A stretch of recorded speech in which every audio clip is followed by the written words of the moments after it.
today I'm here with a client who did a renovation refinance for a full gut rehab, which included adding an addition, doing the basement, and redoing their whole first floor, reconfiguring it. So Mary's gonna walk us through a little bit about the project. Mary, I'll let you take over. Yeah, sure. So we recently did this built-in. We also did the sconces over here on this wall. And then as we walk through the dining room, over here, there was a wall that this is where it ended, and then there was a bathroom, and then over here was a bedroom. So that's when we just wanted to completely open this up so that it was completely open concept. I really wanted an all-white kitchen, so I was very excited when we found out that we could do these cafe appliances so that it was all matte white, which was very nice. I was also very excited that we could put the microwave into the island. Yeah, so it was really important to have the overall flow, but I was also very excited to have these gold accents with it just to make it pop a little bit more. And then over here was actually where the original kitchen was. And then we've just converted that to a spare bedroom. Since we got rid of the bathroom over here, we moved it to this side over here. And this was originally our primary bedroom. So we took a little bit of a closet space from that just to make room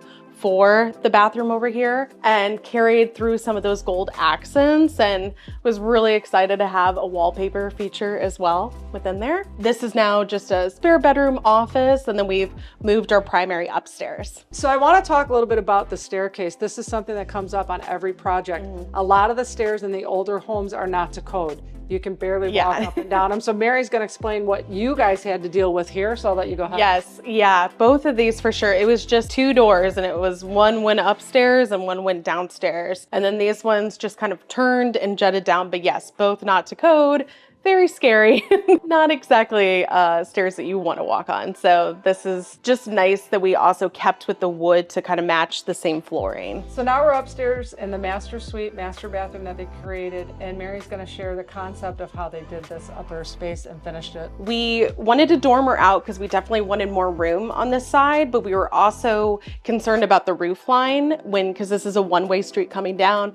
We didn't want it to look like we just put a house on top of a house. So we were very mindful of that and only dormering this side to do it. But we also wanted to open this up for the windows. We wanted to let more light in, so we gabled this over here. And then we dormered over here because we definitely wanted a bigger bathroom on this side over here. So this is our primary bathroom. We definitely wanted a double vanity. That was really important for us to each have our own sink. And then we also really wanted the rain shower at the top of here. Also definitely wanted the bench. That was really important to have within here. And then as well, wanted to do the hexagon flooring just as a nod to kind of how bungalows were back in the day. But I also kind of just wanted to keep a lot of the elements pretty timeless. So we don't try to stay like on trend as much, just so that it will grow with us over the years. So one of the things that I love that we did was we changed this. This was just going to be an open space and not really utilized for us to have a walk-in closet. It was really nice. Our contractor came to us and just expressed that it would probably look better if we did that. So we switched up the floor plan a little to do that. And then we added on this bookshelf a couple years ago. So now we're in the basement, which was completely unfinished. And Mary, a lot of basements in Chicago or any basements anywhere can sometimes have water intrusion. Did you guys have to deal with any waterproofing? We sure did. Okay. Yeah. So it was mainly contained over on this wall, which was nice. And what we did was we dug down in the front of the yard and sealed it all, because that was the only place that was directly getting water in. Talk to me about what was done down here then. We finished off this bar. Actually, my husband custom built this bar. And then we tiled the backsplash there, and then we wanted to do a wet bar down here, and then left this kind of open for movie watching space. And we added a full bathroom and a guest bedroom. So one other additional feature that was really important to us was adding on this privacy fence, because we have a dog. It was important for us. And then as well to have this deck space so that we could also entertain outside. So let's explain this house. When you originally purchased it, it was a 2-bedroom, 1 bath, 1 floor, living in a brick bungalow in Chicago.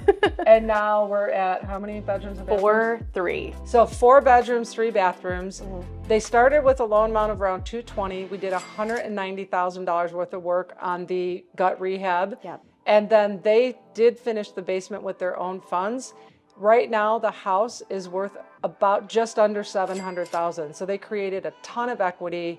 And obviously when people are buying, if they choose to sell ever, which I know this is your front row Never. right now, but people love shiny and new and pretty, and this thing would sell in a heartbeat. So wonderful project. Thank you for sharing with us today. Yeah, and I thank you. appreciate your time. We appreciate you guys If too. you guys have questions on how to do a renovation, a refinance for property you own, please feel free to reach out to me. Remember, I'm here for all your mortgage needs.